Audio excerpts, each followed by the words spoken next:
So at this point, all is well. We're able to add in our one document here, we're able to add fields, and every time we add a new field, what's happening is we're writing into one document, which means we update everything inside of that document.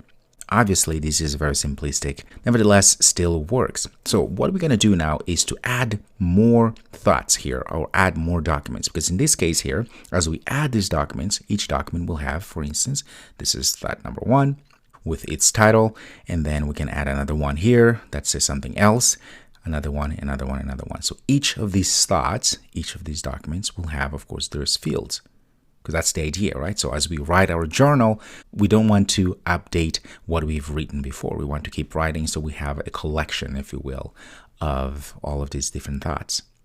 How do we do that? Well, if you remember correctly, when we saved something here, what we're doing, we're using the journal reference. So what is this doing? Well, journal reference is referencing to just the first thoughts, which is exactly what we created here. So we're just referencing to our one document. We want to go back to reference just the journal here, so that way we can automatically start adding thoughts as we add them from our user interface. So that means here I'm going to go and say private. Instead of a document reference, I'm going to call this collection reference as such. I'm going to call this collection reference. It's going to be equal to our db.collections, and I'm going to pass journal. Right? This one here. In fact, let me copy and paste just to make sure it's the same. Of course, this would be a good candidate for us to actually create a static field. That way we don't have to copy and do what we did. But in this case, that's totally fine. So now we have our collection reference, which means whenever we call this collection reference, we are referencing the journal, not any of this document, because nothing is there as far as we're concerned. So where do we then use this collection reference? Well, let's go to where we were adding something. In fact, it's where we are saving, or let's see. Let's find where our save button is. I'm going to go to an activity. There we go. So this is where we're going to be using it. So at this point here, notice we're referencing our set journal there, and we pass everything is good. What I'm going to do, in fact, is I'm going to create another method. Let's create another method that is going to be called inside here on click. I'm going to come out here. I'm going to call, say, private void add thought, like this. And what we're going to do here, well, we're going to do exactly the same what we did here. In fact, I'm going to copy all of this.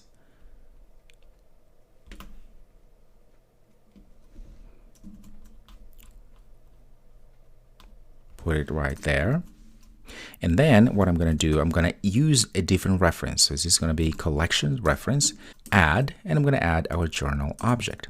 Of course, as always, we can go ahead and say add failure or add on success. You know how to do that right now, which I recommend you do, but I'm not going to do that because you can do that yourself at this point. So there we go. We have our collection reference, and we are adding now. We're not setting, right? Because we are not inside of an actual document. So at this point here, when we add, it's going to go ahead and get this journal here and create a new document, which will contain the title and the thought. Let's go ahead and call this where appropriate. In this case, it's going to be right about here. So I'm going to go ahead and comment all of these out because we don't need this anymore, but you can have it there, of course. And I'm going to also comment all of this out because that was just what we just did. So I'm going to just go ahead and paste it all like that. Okay. So every time we click on save button, it's going to go ahead and add a thought, which in turn gets our title, thought, create our journal object. We set it up. And of course, we could have also added right here, say title like this and description, or thought, I should say, because we do have, after all, a journal constructor. So either way, that works. So I'm going to just go like this, an alternative. It's nice to have different alternatives. And of course, then we call the collection reference. Make sure we call it collection because we are trying to create the actual documents out of a collection. In fact, we use the add method, we pass our object, and voila. Let's go ahead and save this and see what's going to happen. But pay most attention to what's going to happen here. Okay, so at this point here, I have, let's go ahead and run this one more time.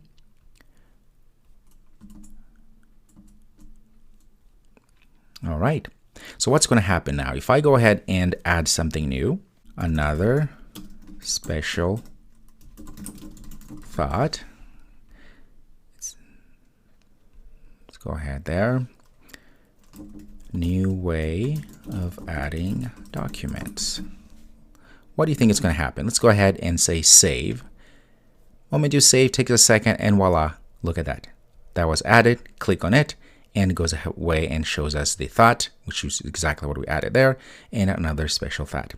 Now you notice here now it's giving us this gibberish. This is the ID for our document. So every time that we don't add an actual name ourselves of the document, Firestore goes ahead and creates a unique ID. So this is very important. Now, this is very important because every document has to have its unique ID. Makes sense, right?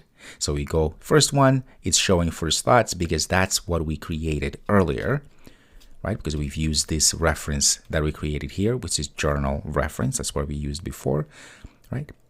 Which goes to get first thoughts. But now we are using the collection reference because we want to actually create a document ourselves. Now you notice the moment we even added this new item here, right, using the collection reference, something happened. When we try to retrieve it, we don't see anything because now it's just showing the previous thought that we've added. So nothing has updated. The reason why is because we're still using the old reference, right? Because if you go back to where we are calling, which is show button here, what's happening here, we are using the journal ref reference, right? That's a reference that goes on points only on the first document, which is not what we want, right? So at this point here, let me go ahead and actually create a method that we're going to be calling here. Let's see. I'm going to go ahead and down here and say private void get thoughts like this. So what we really want to do is we're going to use our reference, not journal reference. We need to get our collection reference and let's say dot get. At this point we need to go and add the add unsuccessful listener because we need to pass the unsuccessful listener because that would have all of the query that would have the data that we want. In his case here, I'm going to also add that add on failure, new on failure, just to make sure that we are set. Okay, so what's going on here? You notice something is different. Instead of just a document snapshot, we have a query snapshot. What that means is that this document here not only won one item, because we're referencing our collection, meaning this whole collection here, which contains, at this point, just 2 documents.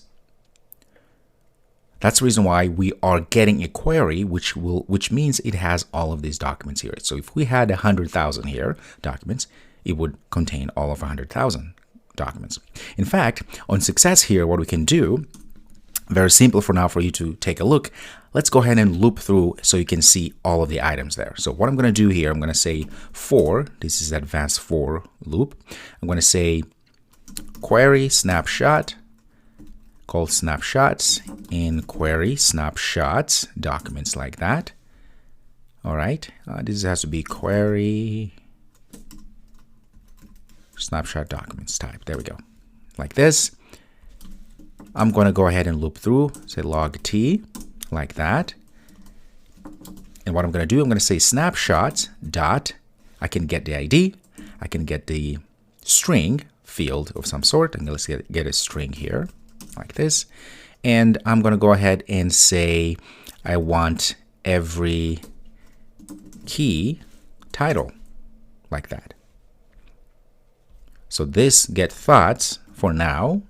What it's going to do when we click on, actually, let's click on show button. Let's find the show button right here. I'm going to go ahead and comment all of this out for now. Very good. And I'm going to call it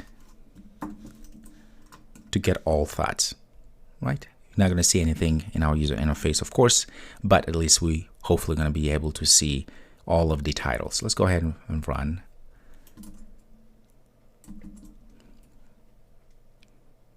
Very good. I'm going to say show data.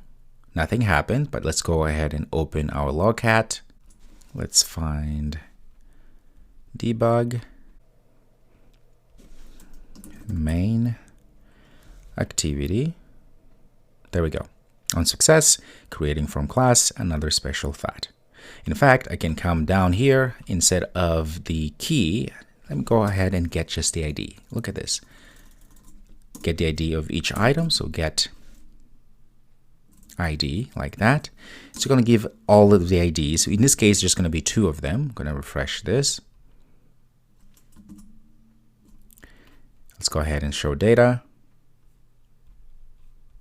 Look at this. First thoughts and this ID here, right? Which is exactly what we have here. Right? There we go. First thoughts and YTM6RTB, etc. Very good.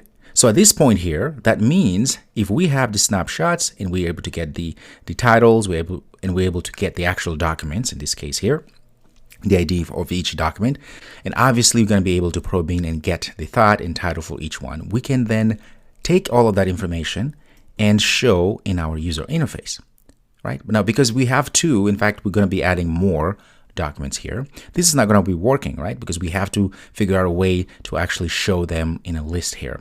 Now, we're not going to do the list view or the recycle view. We're going to do that later. But in the next video, I'm going to show you how to retrieve all that information and show all of that in a scrollable manner, but still using text views. All right, so I'll see you in the next video.